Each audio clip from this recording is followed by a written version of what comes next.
Selamat pagi saudara-saudaraku. Semoga kita semua ada di dalam keadaan baik. Kembali kita berkumpul di dalam persekutuan virtual lewat persekutuan doa pagi GKI Gading Indah. Mari kita memuliakan nama Tuhan. Kita menyanyi dari NKB nomor 3. Terpujilah Allah.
Kita berdoa. Bapa di sorga, sungguh kami bersyukur karena kasih setia dan pemeliharaan-Mu yang nyata dalam kehidupan kami, yang memungkinkan pagi hari ini kami boleh kembali dihimpunkan di dalam persekutuan doa pagi. Ya Bapa, kalau sebentar kami akan membaca, mendengar dan merenungkan apa yang dipersaksikan Alkitab akan kebenaran-Mu, kiranya kami dimampukan untuk menyambut kehadiran dan karya Roh Kudus dengan benar, sehingga dengan hikmat-Nya kami bukan cuma makin mengerti kebenaran firman Tuhan, tetapi kami juga makin bersungguh melakukannya. Kami memohon hanya di dalam nama Tuhan Yesus Kristus. Amin. Teks Alkitab yang akan bersama-sama kita renungkan di dalam persekutuan doa pagi di bawah terang tema antara layak dan tidak layak. Terambil dari Injil Lukas. Lukas pasal 6 ayat 27 sampai dengan ayat 36. Lukas 6 ayat 27 sampai dengan ayat 36. Saya membacakannya demikian. Tetapi kepada kamu yang mendengarkan aku berkata, kasihilah musuhmu, berbuatlah baik kepada orang yang membenci kamu, mintalah berkat bagi orang yang mengutuk kamu, berdoalah bagi orang yang mencaci kamu. Barang siapa menampar pipimu yang satu, berikanlah juga kepadanya pipimu yang lain. Dan barang siapa yang mengambil jubahmu, biarkan juga ia mengambil bajumu. Berilah kepada setiap orang yang meminta kepadamu, dan janganlah meminta kembali kepada orang yang mengambil kepunyaanmu. Dan sebagaimana kamu kehendaki supaya orang perbuat kepadamu, perbuatlah juga demikian kepada mereka. Dan jikalau kamu mengasihi orang yang mengasihi kamu, apakah jasamu? Karena orang-orang berdosa pun mengasihi juga orang-orang yang mengasihi mereka. Sebab jikalau kamu berbuat baik kepada orang yang berbuat baik kepada kamu, apakah jasamu? Orang-orang berdosa pun berbuat demikian. Dan jikalau kamu meminjamkan sesuatu kepada orang, karena kamu berharap akan menerima sesuatu daripadanya, apakah jasamu? Orang-orang berdosa pun meminjamkan kepada orang-orang berdosa, supaya mereka menerima kembali sama banyak. Tetapi kamu, kasihilah musuhmu, dan berbuatlah baik kepada mereka, dan pinjamkan dengan tidak mengharapkan balasan. Maka upahmu pun akan besar, dan kamu akan menjadi anak-anak Allah yang maha tinggi, sebab ia baik terhadap orang-orang yang tidak tahu berterima kasih, dan terhadap orang-orang jahat. Hendaklah kamu murah hati, sama seperti Bapamu adalah murah hati. Demikian apa yang sudah kita baca dan dengar dari kesaksian Injil Lukas ini. Maka kita adalah orang-orang yang berbahagia apabila dengan kesungguhan kita mendengarkan firman Tuhan, kita memelihara dan melakukannya.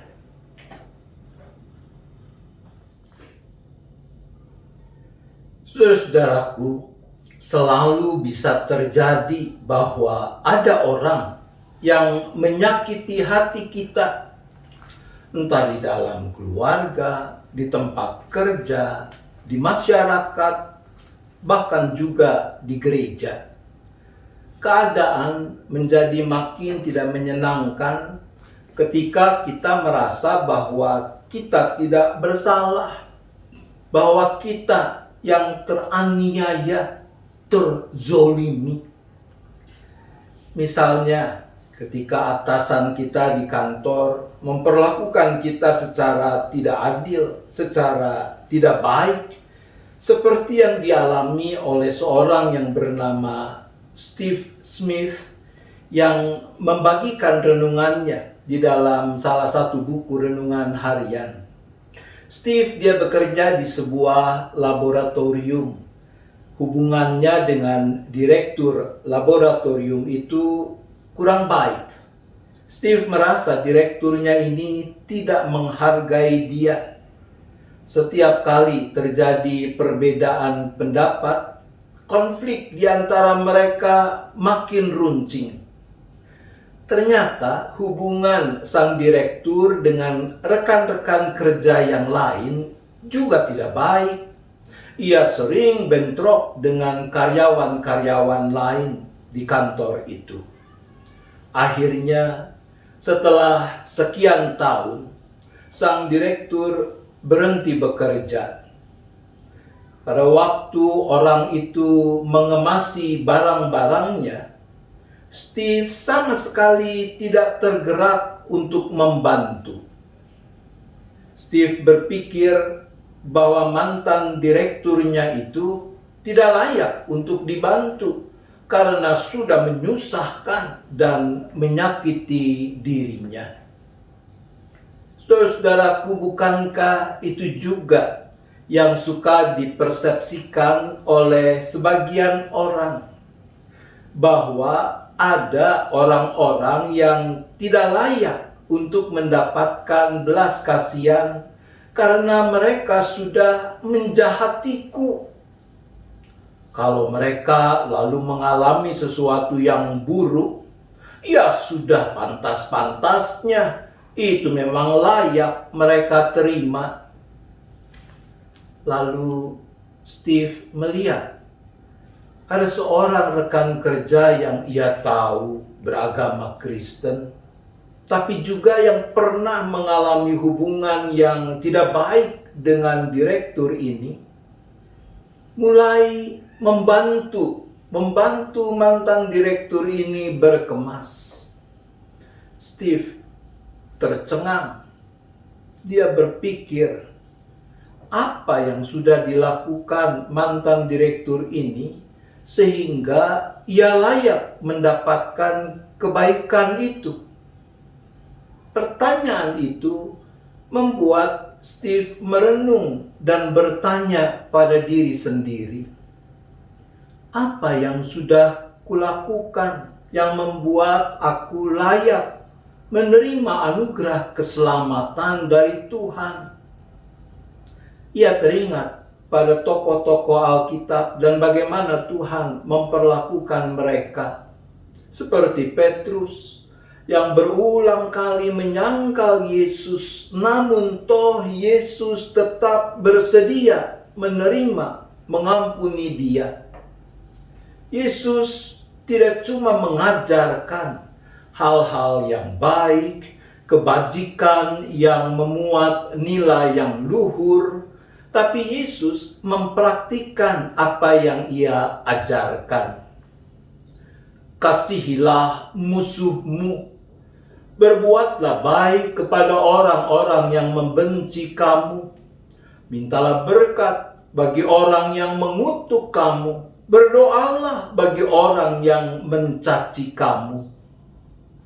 Dan di kayu salib, Yesus berdoa, "Ya Bapa, ampunilah mereka, sebab mereka tidak tahu apa yang mereka perbuat." Yesus, ia mengajarkan agar para pengikutnya menjadi orang-orang yang proaktif, mempraktikkan kasih dalam keseharian hidup. Sebagaimana kamu kehendaki supaya orang perbuat kepadamu, perbuatlah juga demikian kepada mereka. Saudara, sekilas apa yang Yesus ajarkan ini mirip, bahkan sama dengan the golden rule yang diajarkan oleh Confucius, yang mengatakan, jangan lakukan kepada orang lain apa yang kamu tidak ingin orang lain lakukan kepadamu. Mirip kan? Hampir sama.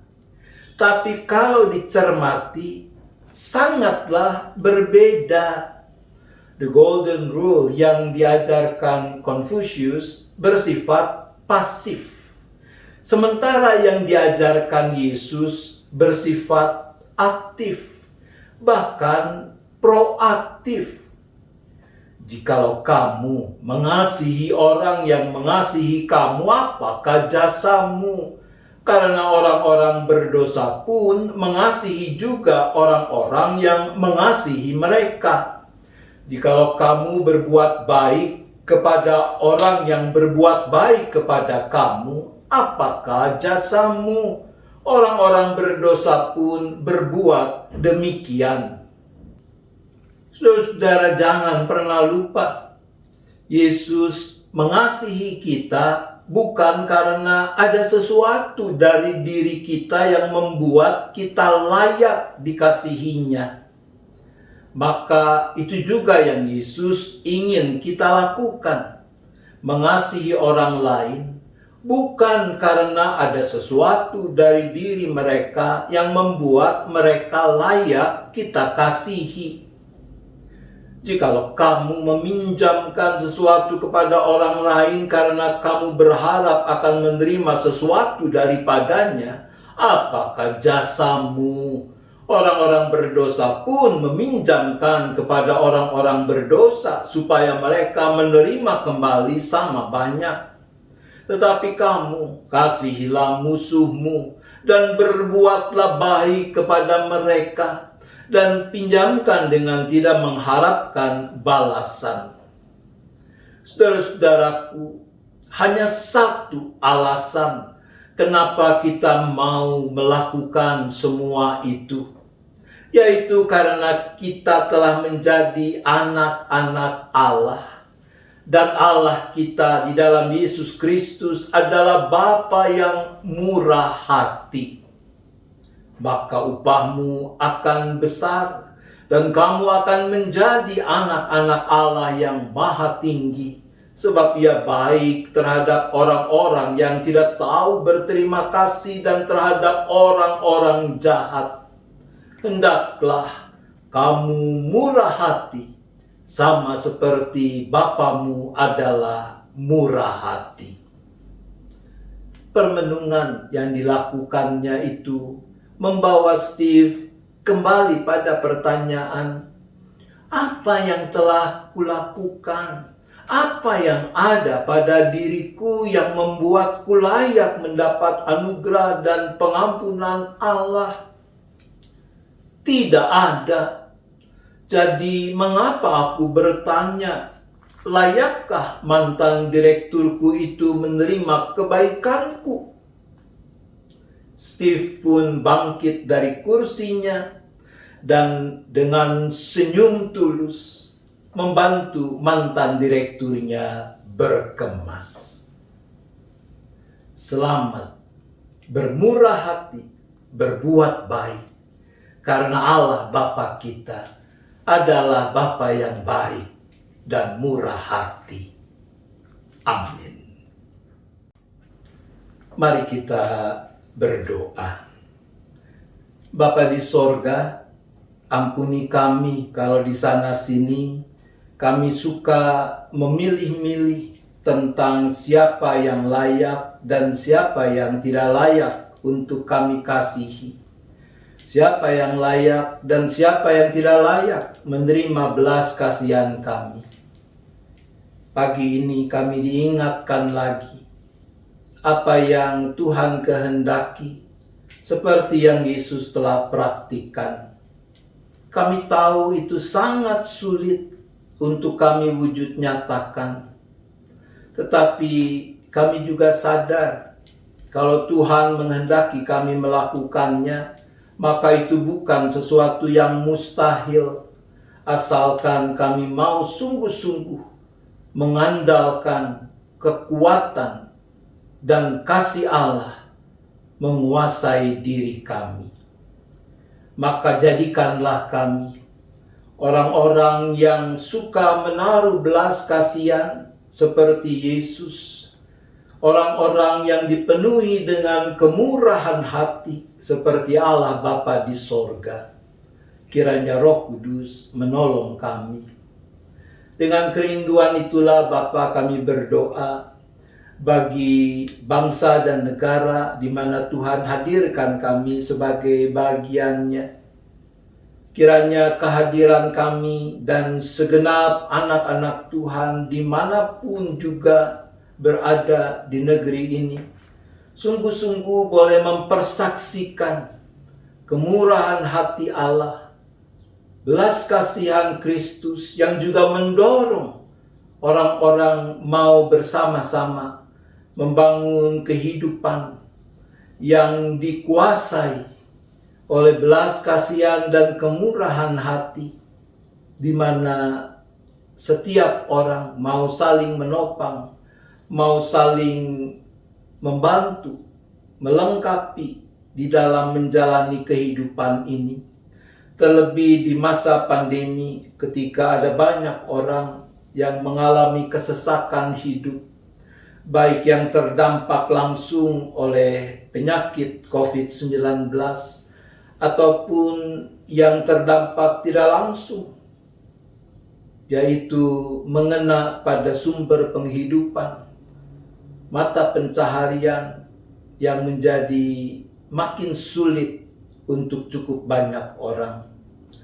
Biarlah bersama-sama kami mau bahu-membahu agar keadaan yang seperti itu tidak membuat orang menjadi putus asa, tapi karena tahu bahwa Tuhan bekerja melalui kehadiran orang-orang lain, mereka tetap punya pengharapan dalam menjalani kehidupan ini. Ya Bapa, kami bersyukur ketika kami mendapat berita bahwa telah ditemukan, bahkan juga telah didatangkan vaksin untuk mengatasi pandemi yang masih melanda ini. Kiranya Tuhan, Engkau yang memberikan hikmat kepada pemerintah untuk mengatur dengan seadil-adilnya pemanfaatan vaksin tersebut, sehingga semua orang bisa mendapatkan vaksin yang diharapkan bisa menolong untuk mengatasi ancaman virus corona ini tepat pada waktunya. Ya Bapa, kami juga bersyukur untuk pilkada yang telah berlangsung aman, yang diselenggarakan di berbagai daerah. Biarlah melaluinya Tuhan juga boleh menyatakan kehendak Tuhan tentang siapa orang-orang yang diberi tanggung jawab untuk memimpin anggota masyarakat di berbagai daerah itu. Tuhan tumbuhkan komitmen yang makin teguh, integritas yang makin utuh, sehingga para pemimpin ini boleh menjadi teladan, menjadi motor di dalam menggerakkan pembangunan kehidupan bersama yang makin mewujudkan kedamaian, kesejahteraan, beralaskan keadilan dan kebenaran. Ya Bapa, kami menyerahkan gereja-gerejamu di mana-mana tempat, termasuk GKI Gading Indah, dalam rangkaian kegiatan Masa Raya Advent, Natal, sampai dengan Tahun Baru kelak. Biarlah Tuhan melalui berbagai kegiatan tersebut yang sebagian besar masih dilakukan secara online, jemaat Tuhan boleh makin dimampukan untuk memaknai anugerah Allah di dalam kehadiran Kristus dan juga anugerah Allah di dalam kesempatan-kesempatan hari-hari hidup yang Tuhan anugerahkan, bahkan tahun yang baru yang akan Tuhan limpahkan.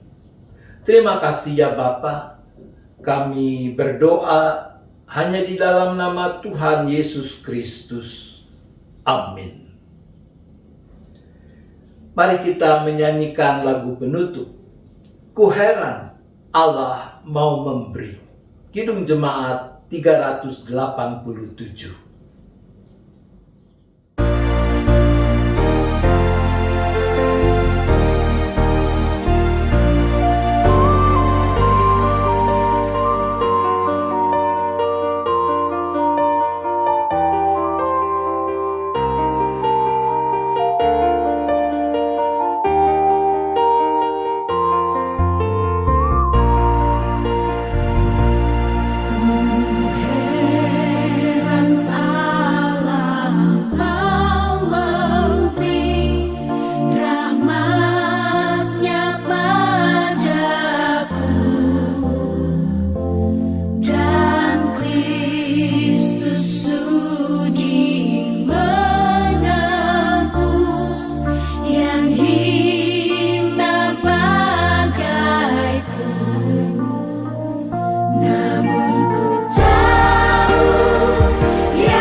Demikian persekutuan kita di dalam doa pagi ini.